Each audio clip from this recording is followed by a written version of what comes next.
They met in high school, got married, got divorced, got married again, got divorced again, and then years later moved back in together like none of that ever happened. Your classic love story, right?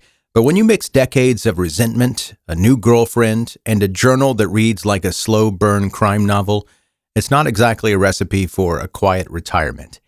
This is the story of Lanny Horwitz and how one very long love story ended in gunfire, finger pointing, and a trial that split a family in half. Before we dive in, if you like your true crime brief and bingeable, you're in the right place. Hit follow now for at least 2 new episodes every week. This is 10-Minute Murder.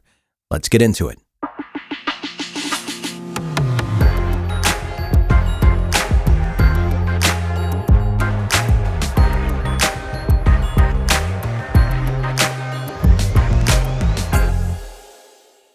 Late 1940s, Buffalo, New York. Go Bills. 2 high schoolers side by side. Donna Carnevale was bright, sharp, and the kind of beautiful that stops a crowded room cold. Lanny Horwitz, he was the guy that couldn't believe she even knew his name. But somehow she did. Nervous, maybe even sweating through his collar, Lanny asked if they could make it official. And when Donna said yes, it hit him like a grand slam to the chest. But there was one small catch. Donna wasn't just a pretty face. She was also the daughter of Dan Carnevale, a local legend who had played for, managed, and run the Buffalo Bisons.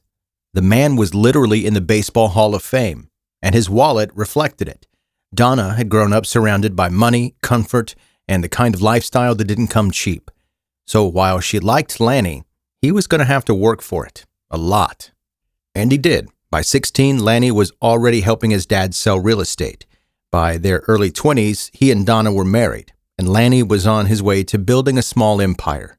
They were traveling the world, his brother Barry said. He had sailboats, airplanes, anything life could offer was there for them.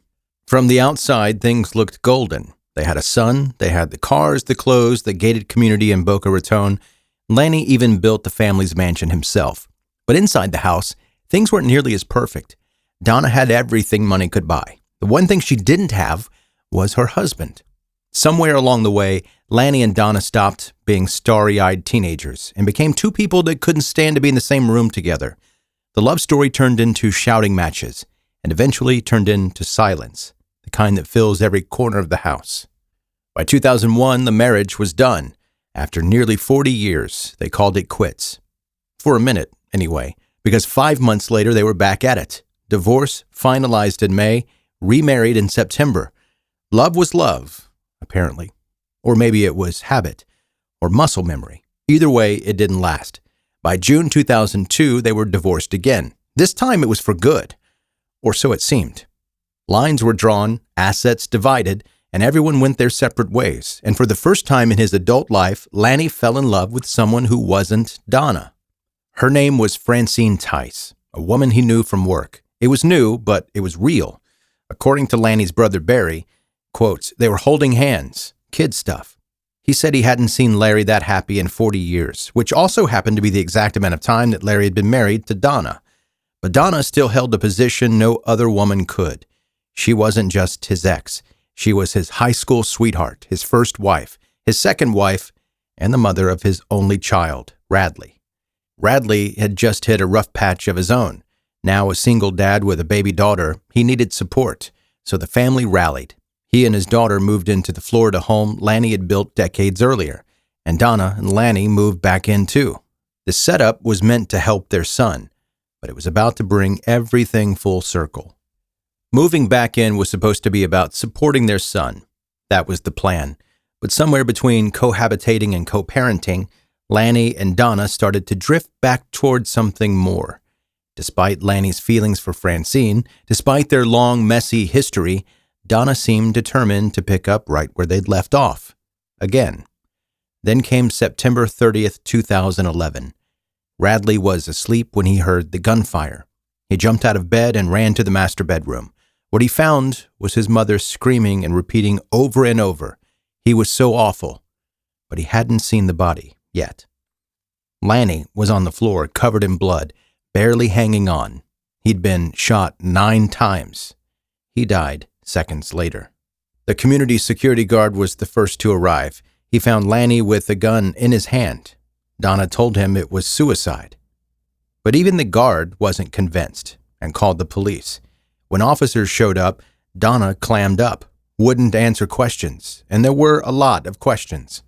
Like, if Lanny really shot himself, why was he holding the house phone like he was trying to call for help? How does someone manage to shoot themselves 9 times, including once through the mouth, and still have time to hold up a gun? Why was there gunpowder on the outside of his towel if he supposedly fired from behind the shower curtain? None of it tracked. Police moved quickly from suicide to homicide, which left them with one pressing question: who did it? There were no signs of forced entry. No alarms had gone off. The gated community had reported no strangers on the property. Whoever pulled the trigger had already been inside. And that left 2 options: Donna or her son Radley. Neither had a solid alibi. Both had reason to be angry with Lanny. And now the investigators had to figure out which one of them had pulled the trigger, or if both played a part.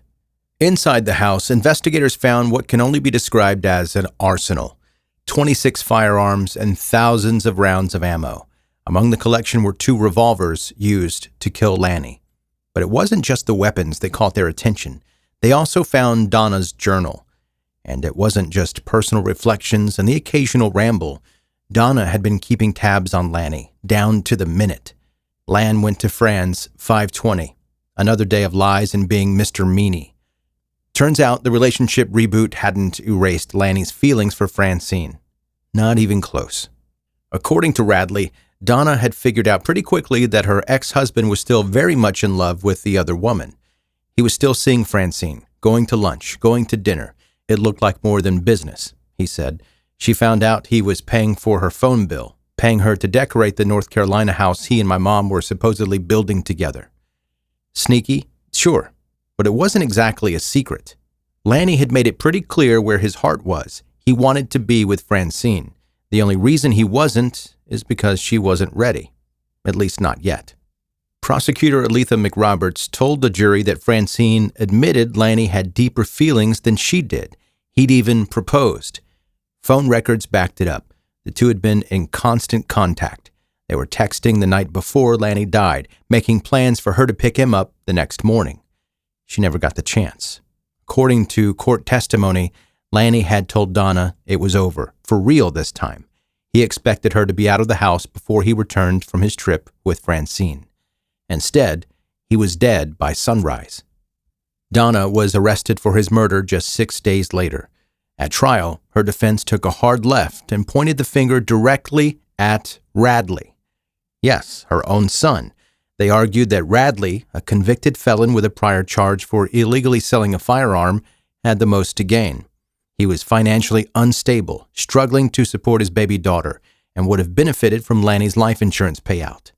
The defense claimed Radley let a hitman into the house that morning. That's why no alarms went off. That's why someone else's DNA was found under a smear of Lanny's blood on the gate outside. It was a bold strategy, but the question wasn't just who had motive.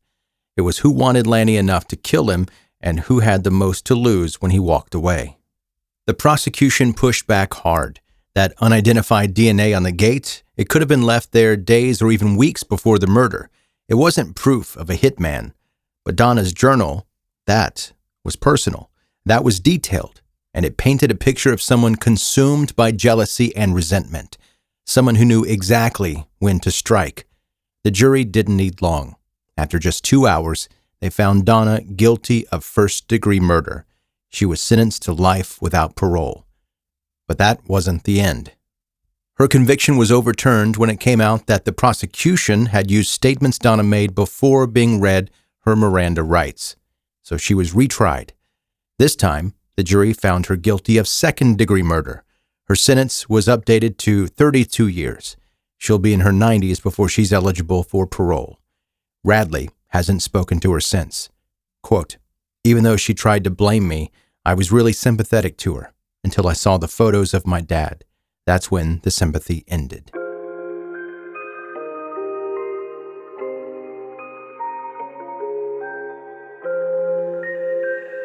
Thanks for listening to 10 Minute Murder, brief and bingeable true crime. Make sure you're subscribed wherever you're listening so new episodes show up without you even having to think about it. You can follow the podcast on Facebook, Instagram, and TikTok, and everything else is at 10minutemurder.com. Some stories are complicated. This one was exhausting. It had decades of history, more red flags than a parade, and somehow still managed to surprise people who thought they'd seen it all. All right, go reset your brain. I'll be back next time with another story you didn't know that you needed to know. Thanks for listening to 10 Minute Murder. Adios.